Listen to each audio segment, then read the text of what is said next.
Yeah, welcome back, guys. There you go. Hey, guys! Okay. Well, we're going to look at set notation and interval notation. When you first look at the notes, you might think, good grief, there's a lot of information here. But it's broken up in a nice way to ease you into it. The hardest part is the very first thing we're going to talk about. So before I dive into that, remember the warm-up the other day when I said, what is in a set of crayons? And you had to list them? Blue crayon, orange crayon, red crayon. Okay, what's in a set of tools? Like hardware tools. A Hammer, wrench, screwdriver. Somebody in one block said band-aids. A monkey wrench?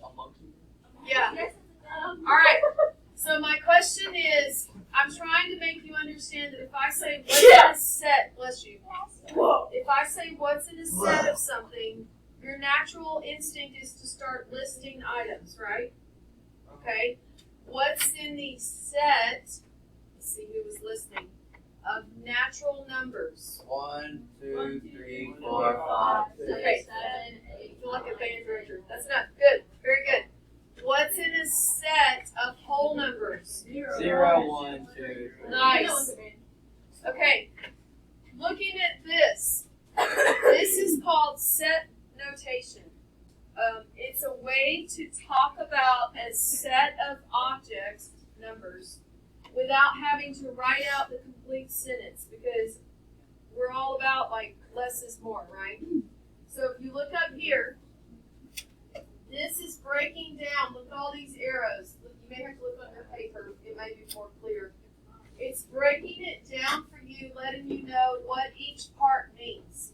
So these squiggly lines that are here is the way that you know we're talking about a set because of the squiggly lines.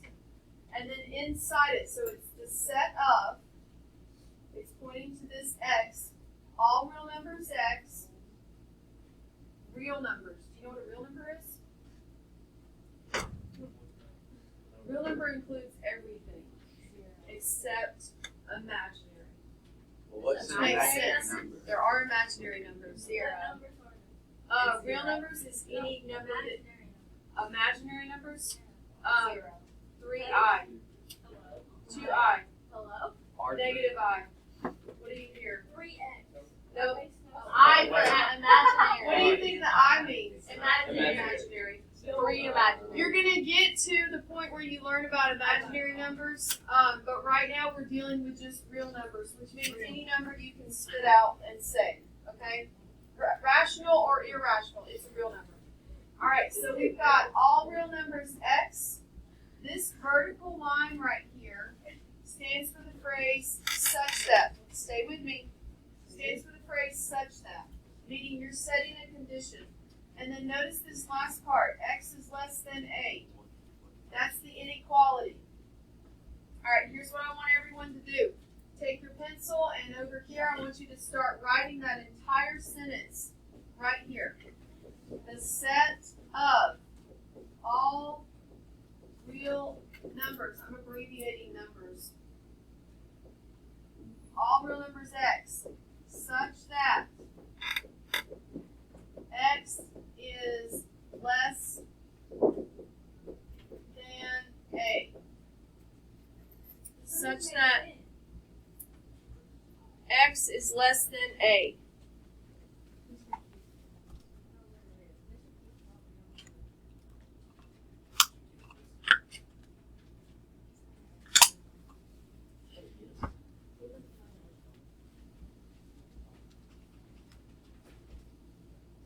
Okay, do you see how much writing this included? Nobody wants to write all of that. Look how much writing this included. Not much at all, right? So that's why this type of notation is helpful, because all of this sentence is expressed in this small little notation. You've got to learn how to read it. Okay, I'm going to point as I say the sentence. Right here. No, I can't. I was trying to point for the video, but it's not going to work. So I'll highlight. How's that? As I'm reading.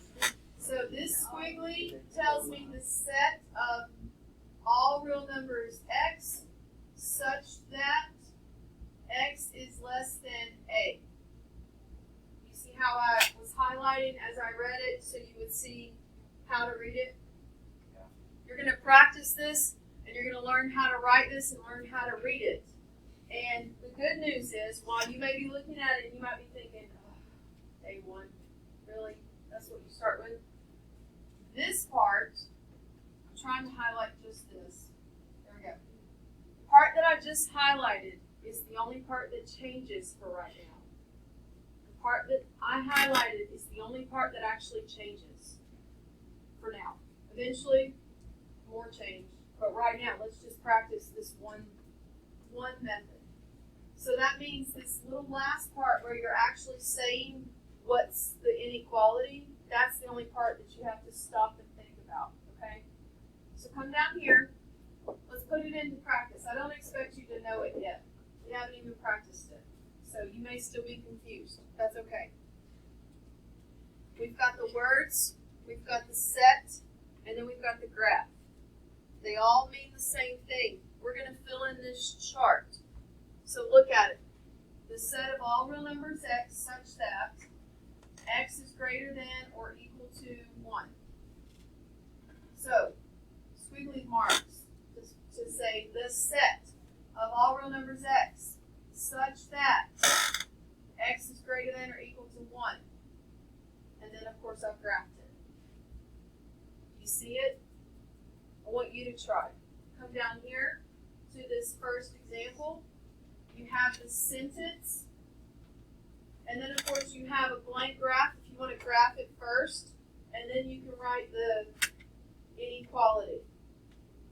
But remember what I said, the only part right now that's actually changing is the part that comes after that vertical line. Everything else is the same in every answer. Squiggly, x, vertical line, fill it in, squiggly. So try it. You're trying this one right here. You're going to read it. Remember the meat of it, like the part that actually is telling you what's being shaded, is at the end of the sentence.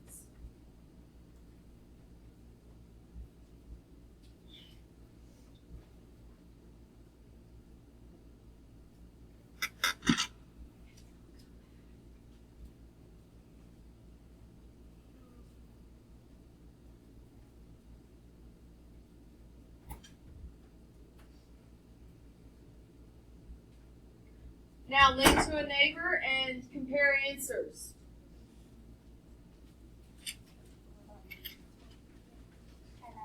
Link to a neighbor and compare answers.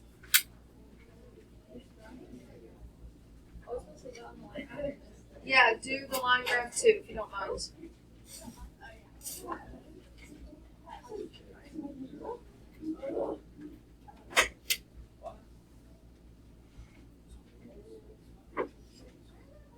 I got it.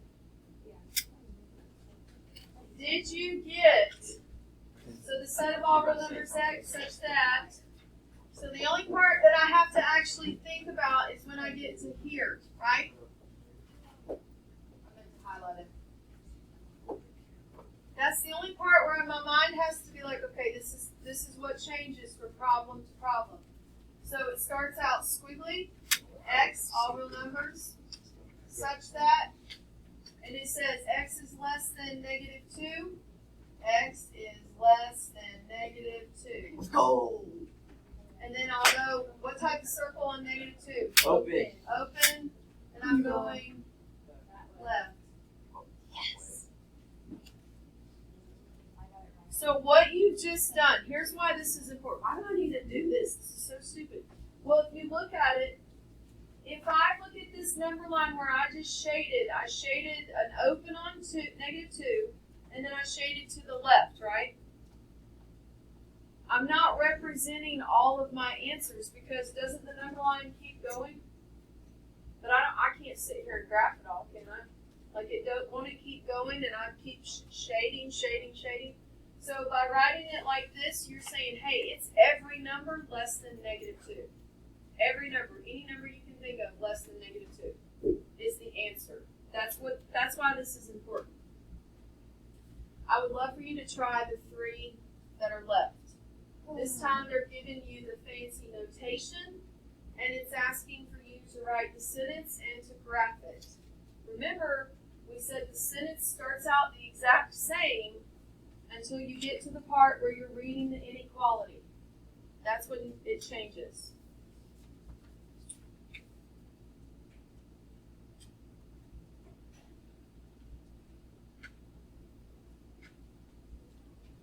If you write big, just do your best to try to squeeze it in that space.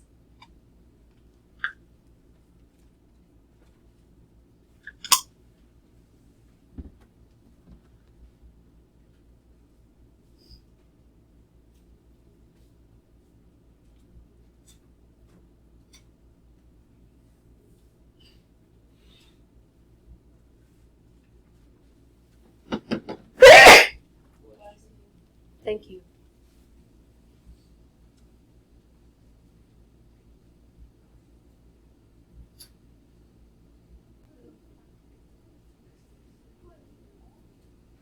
I think everybody was already done with the next one and then gradually finishing the 3. So this is saying the set of all real numbers x such that x is greater than 3. X is greater than 3. Right? So it would be the set of all real numbers x such that x is greater than 3.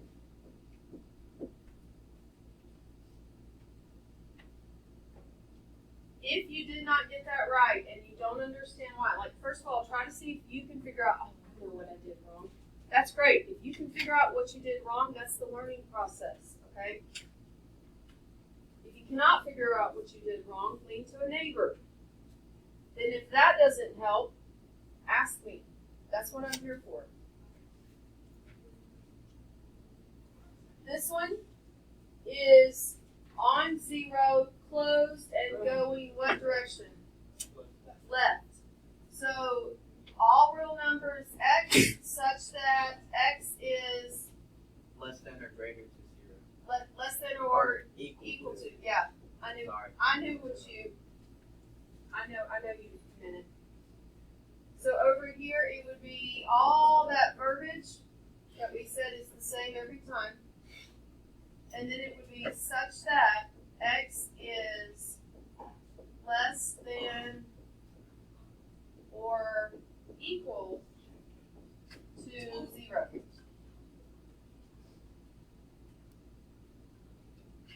All right. Try the last one. I see a few people that still have the last one blank. If you don't mind, try it.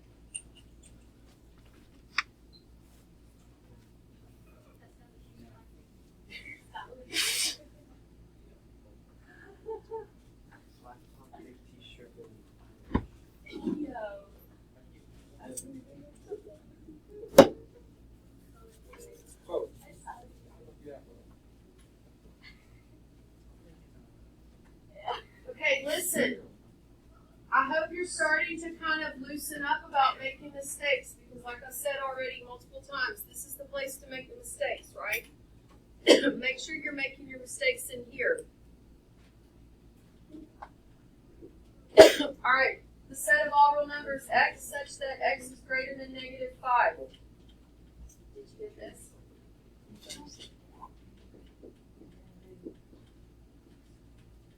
Got that. Get that? I got it. And then here. Hey, Grace, I got it right. Don't forget I am recording. I never did. Did you get it? Please check your answers. Look at your paper, look at mine, and make sure they match, okay? If you got it wrong, fix it. Don't be a victim. All right. Coming down here to the bottom, there's nothing to fill in here. This is a great landing spot for like summing up everything we just talked about. Not a great landing spot. It's introducing you to interval notation. Y'all with me? All right. Parentheses means we have open endpoints, and then now what we're getting into, I'm going to take my highlighter, and I'm going to highlight. If you have a highlighter, you're welcome to highlight with me. If you don't have a highlighter, I can toss you one to help your notes stand out.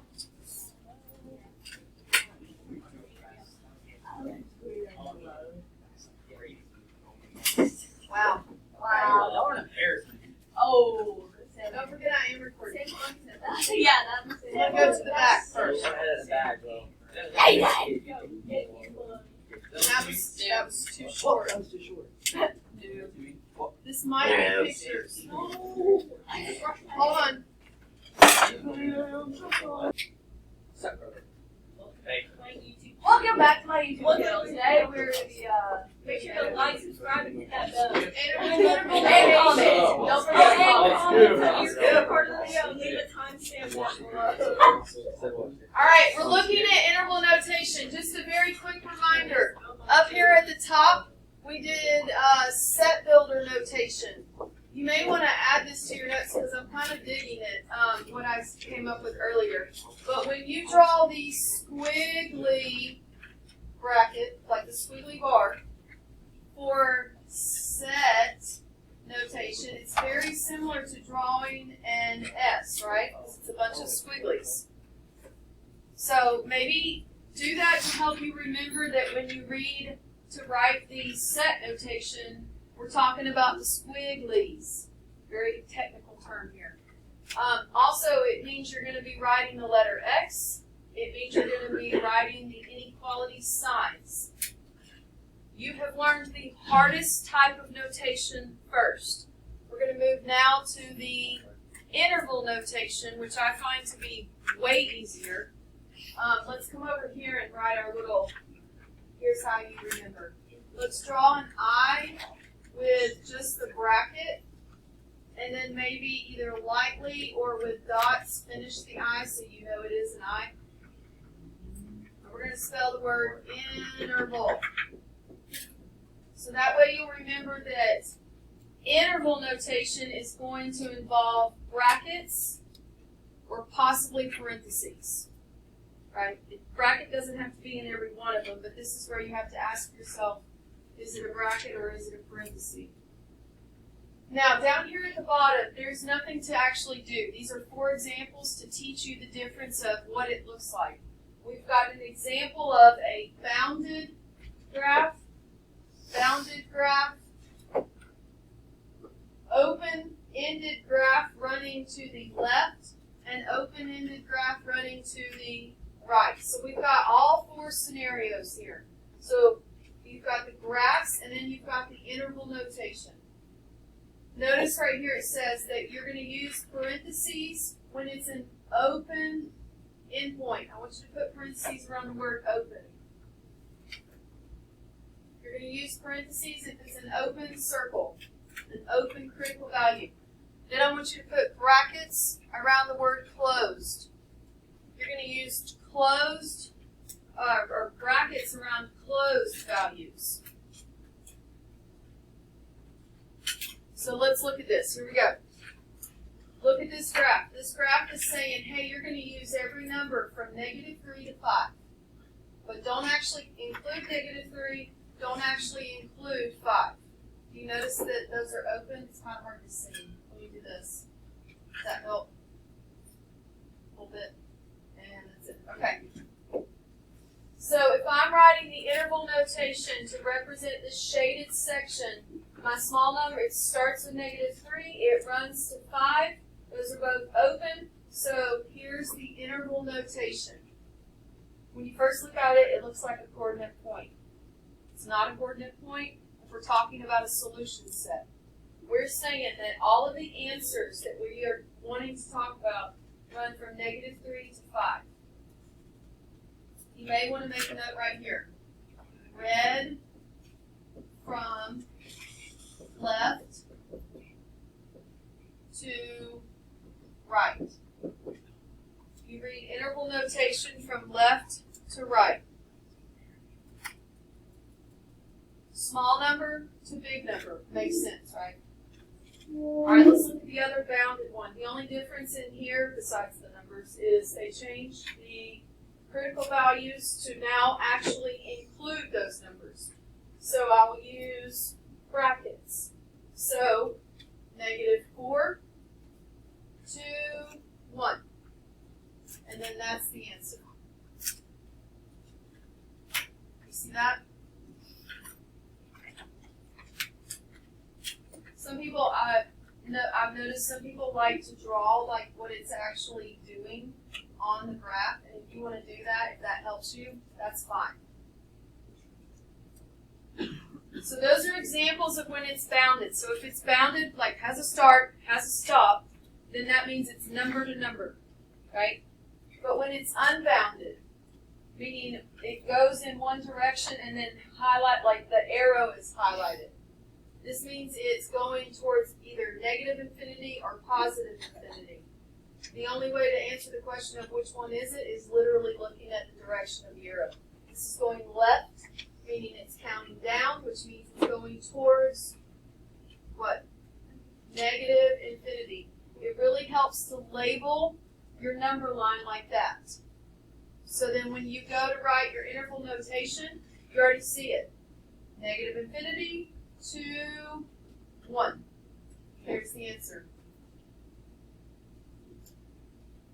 Why do you think I put a parentheses on negative infinity?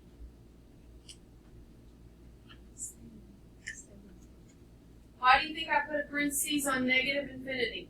Why did I not put a bracket? Yeah, you can't, it never stops. Infinity and negative infinity is a direction. You can't actually get there. Alright, this one, unbounded because it's going on in one direction. Reading it from left to right though, so like a book. So we got bracket, including -2, we're running to infinity. I gotta say it. And beyond. Nice. And then of course there's the answer. I would love for you to highlight right here. You always use parentheses when you're talking about positive or negative infinity. You will never, ever, ever, ever, ever, never, never, when? Never put a bracket on an infinity. Alright, now we didn't actually practice it yet. That's just 4 examples, like throwing it at you. Now let's turn to the back, take care of a couple of vocab words, and then let's practice.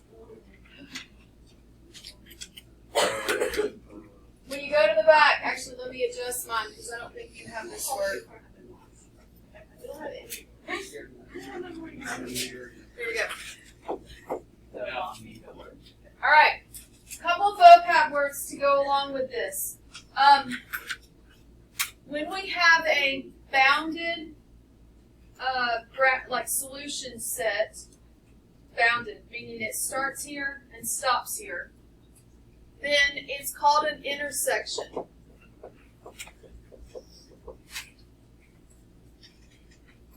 I want you to think of what's an example of an intersection in real world? Huh? 2 lanes, intersection, like 2 roads of traffic intersecting. So if we have 2 streets intersecting, right? And I'm standing at the intersection, what does that mean in terms of the streets? Like in the middle? I'm standing in the middle. It means, let's say I'm at the intersection of 1st and 2nd Street. Am I on 1st Street? No. Wait, if I'm at the intersection, am I on 1st Street? Yes. Am I on 2nd Street? Yes. And am I on 1st and 2nd Streets? Yes. So that's what's called intersection. This is when it's a bounded graph. If you want to come up here, we are going to put 2 things. So don't write big. Maybe watch what I write, and then you decide how big to write. So for example, like from the warm-up, I think we had something like this, right? That is an example of a bounded solution set. So in terms of like a graph, it would look like this. I'm just graphing like an example. I'm just showing you like it's when it has a start, it's when it has a stop. The word behind this is when you're saying, hey, I need this number to be like bigger than 0 and at the same time less than or equal to 4. And you would write a compound inequality, which is exactly what I just wrote there at the top. You've already been working with that. You may not have known those fancy words with it. It's good to start learning the terminology. So that's a compound inequality, but think compound, think complicated, right? Compound, that sounds like a compound fracture means more than one broken spot, right? Doesn't it? Does it? I think it does. It's a compound inequality because it has to be bigger than 0 and at the same time less than or equal to 4. All right, there's another type. It's called the union. This is a different type of set of solution. This is when we're talking about, hey, it can be this or it can be that. So for example, it can be x is less than 1 or it can be x is greater than 4. And in terms of a graph, that would look like this. And you would have two shaded regions because you have two inequalities. The number of shaded sections always matches the number of inequalities. So like right here, I have one big compound inequality, I have one big shaded section. Here I have two separate inequalities, so I have two separate shaded sections, okay? It's always connected by the word or because it's like, hey, you can pick from this or you can pick from this. It's kind of like at lunch. You get choices, right? You get to pick from this or this. That's considered a union in terms of math. You'll write two inequalities and they'll be joined by the word or.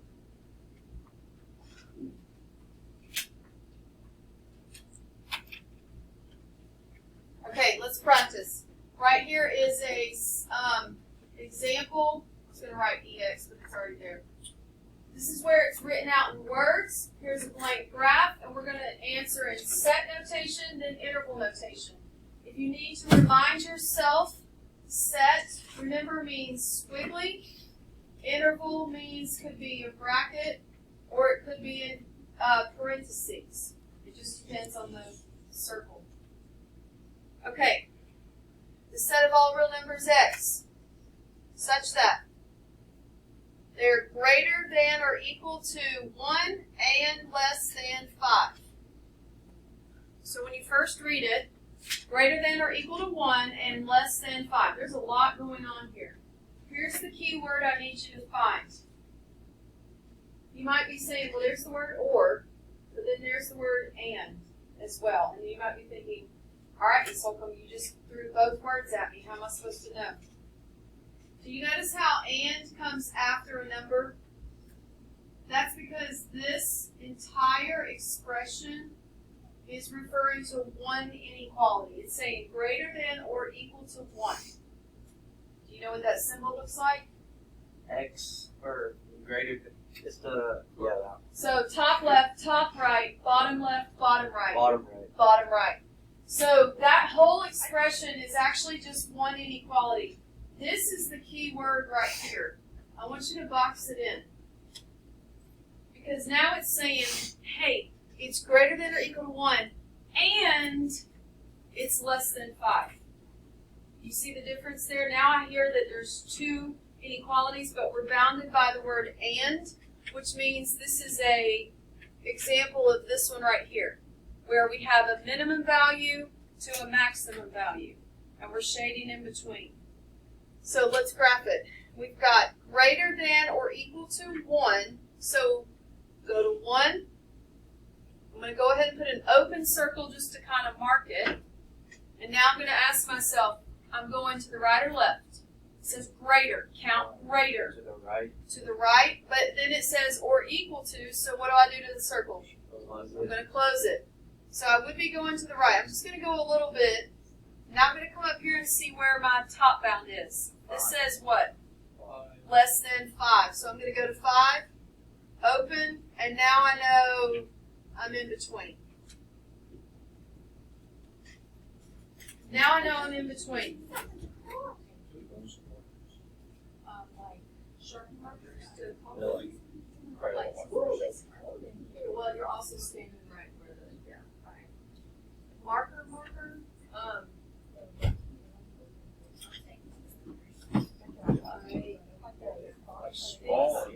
I've got thin, these are fine, these are broad. Broad, I would advise you to check the box. Okay. Like this sheet of paper.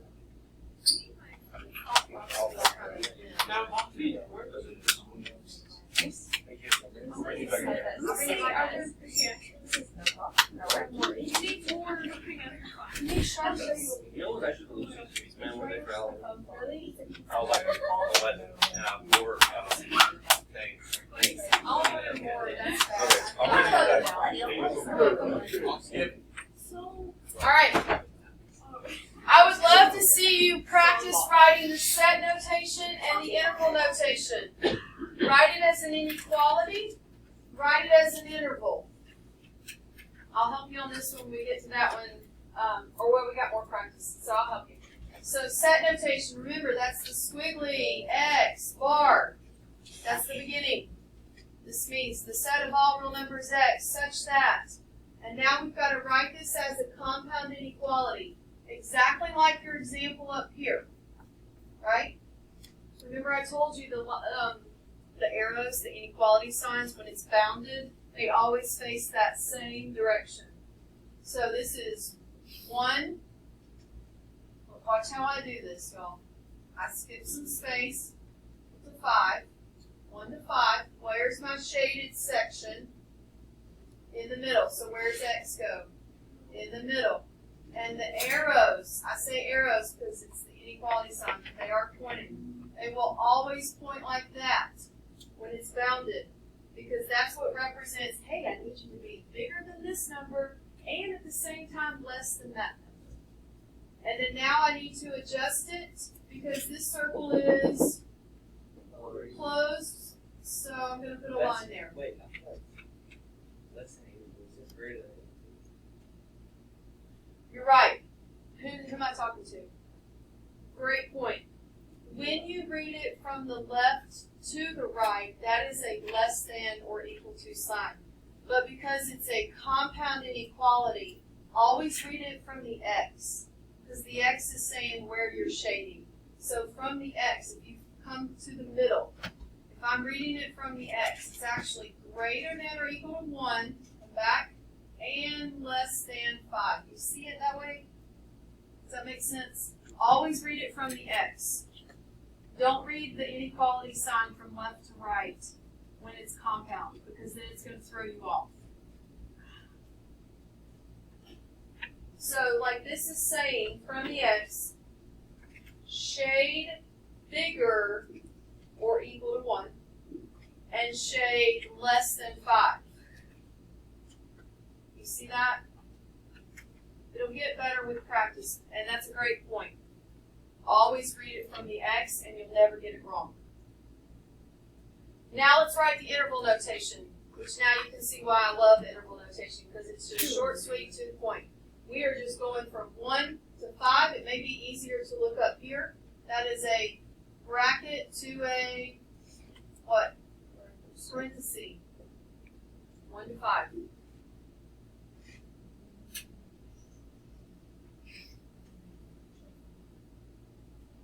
All right, let's try the other one. This is going to be an example of when it's a union, meaning we've got 2. It's an OR problem, so let's look at it. The set of all real numbers x such that we are talking about less than -2 or greater than 2. I want you to find the word or over here, and, that comes after the first number. The word that comes after the first number is the one that lets you know what type of inequality we're dealing with. Okay? And it helps if you kind of emphasize it, because now your mind can split the two apart. Alright? So we've got less than -2 or greater than 2. So go to your graph. Put a circle on your two critical values. What are my critical values here? -2 and 2. I'm going to put an open circle at first. Then I'm going to go back and read it twice and decide if I need to close anything in. Do I close in at all? No. Now I know where to shade by reading it again. Less than -2. Less is left. Left, right? Shade the arrow. Or greater than.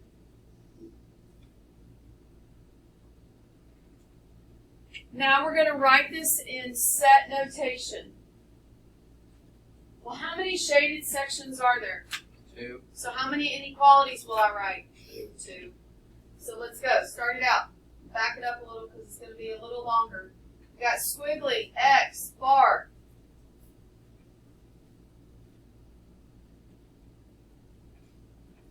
All right, the first one. X is going less than -2. X is less than -2. Or X is greater than +2.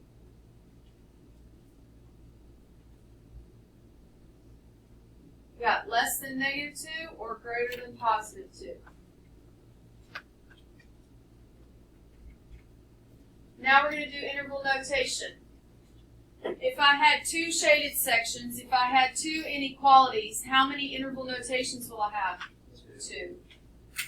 Simple. Like it all goes hand in hand. So let's start with, you always read from left to right. Less to small. Like small, big. Alright. I said less to small, big. Less to more, whatever. Come up here to your number line. Let's put the negative infinity and positive infinity on the end of the number line so you don't mix it up. You should have put it here and here, right? Bless you. We're going to write our interval notation reading from the left to the right. So here we go.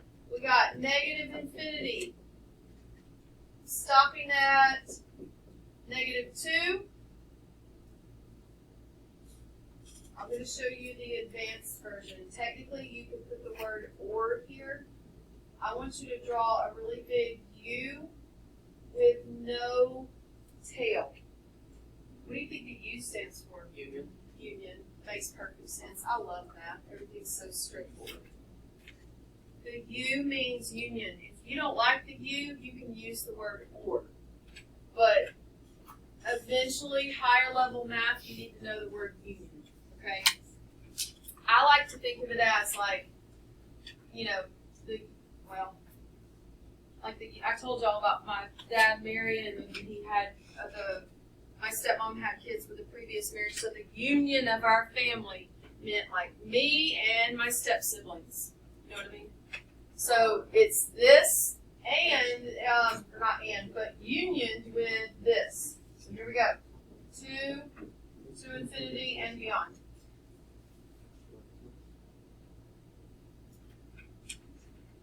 I don't think you ever told us about that family. Did I not? Yeah. Oh yeah, because y'all, we didn't get as far. So my parents divorced when I was 2, and my dad remarried eventually to a lady who had kids from a previous marriage. So I was my dad's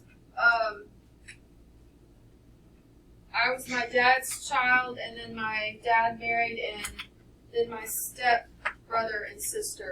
So we were a union, like. Were they older than you? Yeah. And actually my dad had kids from the previous marriage. It's a good thing. But. So I have twin twin half-brothers and a half-sister. I used to have a stepbrother and a stepsister, but they did get divorced because it didn't work out well. So I have twin half-brothers and a half-sister. Okay. She was wrong. We needed Sharpies instead of markers. Sharpies? Yes. Oh. They're not tables. Yes. She did like highlighting. Show up. Not notes, like.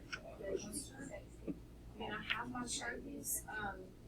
I just don't want them to like. I don't want them to disappear. I'm not. I literally grabbed four.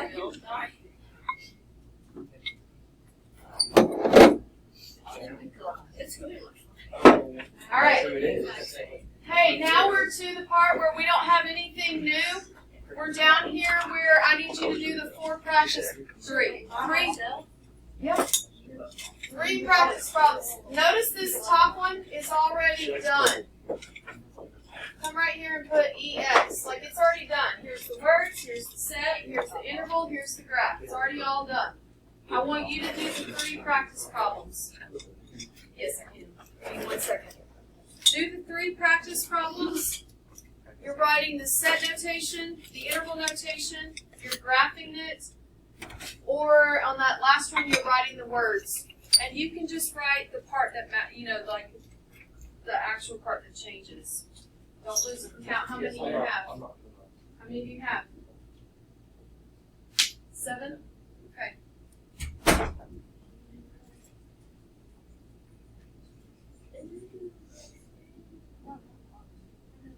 So it's saying x is greater than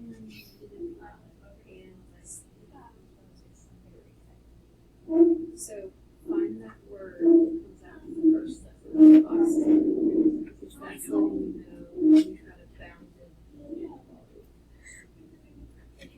So we're going to put greater than -5 and we have to stay.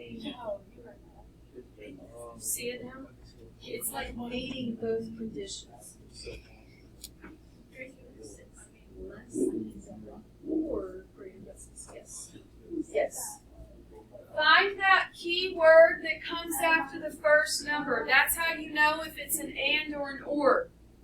Find the key word after that very first number in the sentence. And box it in.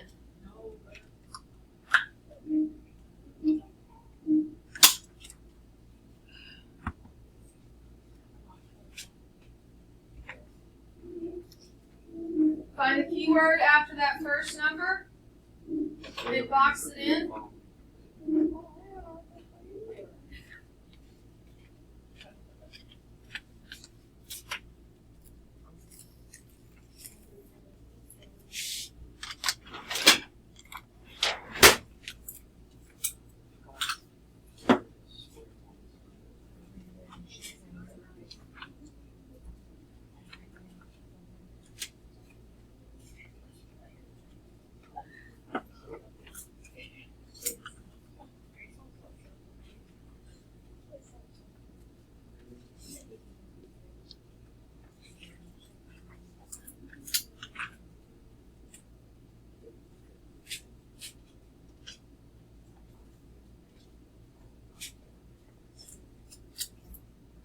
If you get completely stuck, turn to a neighbor. From speed, everybody learns different, everybody practices different.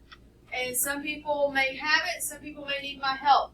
You should be doing these 3 right here.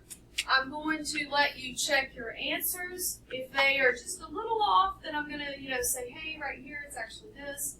And then I'll let you move on to the activity.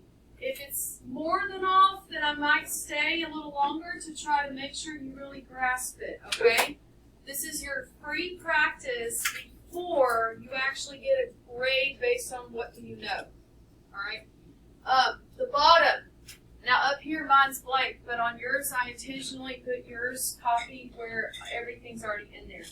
So the bottom of your paper is just a chart summarizing all of it, okay? So it might be a nice little place to quick review. I don't know if you want to highlight maybe where it says symbol review. so that you'll just remember that's just summing up everything we just talked about down here at the bottom. So now, I'm going to check your answers, and if they are right, I'm going to give you this piece of paper. This will be page 6, right? I believe. Yeah. Because I think that was 5. This was 4, 5, 6. This will be page 6. This is 15 practice problems. You don't have to write any of the words. You just have to do the set, interval, or inequality, and the graph. And they are all around the room. So you can get up and you can count 1, 2, 3, 4, 5. You can find them, or you can just go over there and start working on it. Okay?